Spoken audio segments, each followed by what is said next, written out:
Hi, my name is Sheila Willis of Impact Tourism, the developer of the History Check mobile app. Welcome to History Bytes, your dose of Alberta Historical Trivia, brought to you in partnership with Belt Drive Betty Media and the Canadian Motorcycle Tourism Association. You can register to answer the questions for a shot to win prizes, or just take the quiz to satisfy your own brain power. Either way, we're excited to see how much of Alberta's history you really know. And our last question was, in the early 1920s, where was the primary market for whitefish from Lesser Slave Lake? Is it A, Edmonton, B, Winnipeg, or C, Chicago? And the answer is C, Chicago. The lakes of northern Alberta have been a source of food for the Indigenous people since their arrival to the area.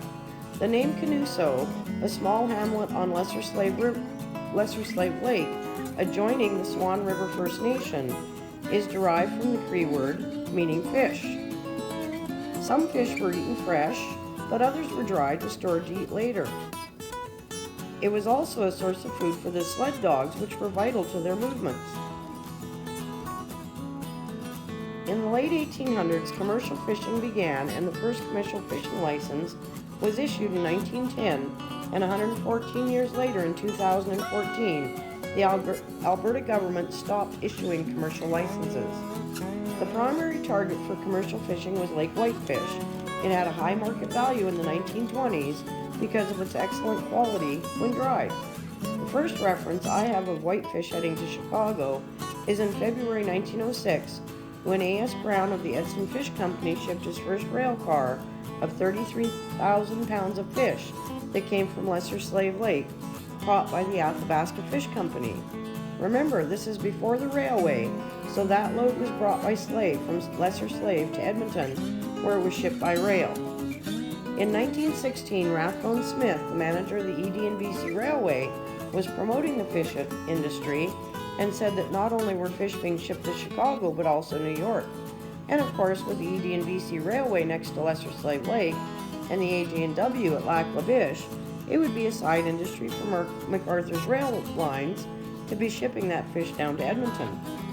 By the early 1920s, there was a lot of fish being caught and shipped. 1.5 million pounds was the annual catch of whitefish being taken from Lesser Slave Lake, and it generally took 90 rail cars to ship it all to the Chicago market.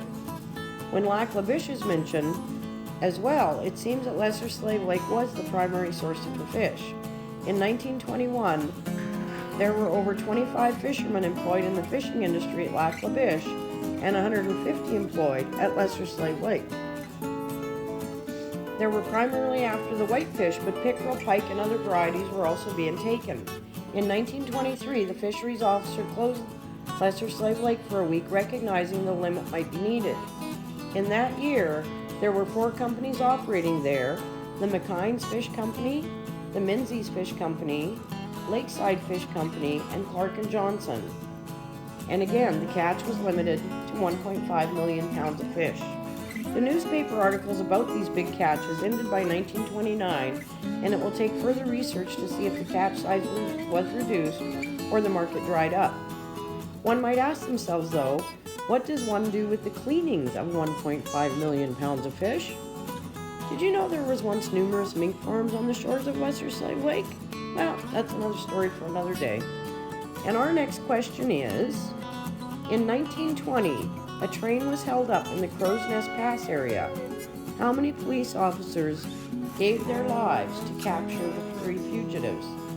Is it A, 1, B, 2, or C, 3? Come back for the answer and the story that goes along with it. Then we'll load you up with the next question. Enjoy!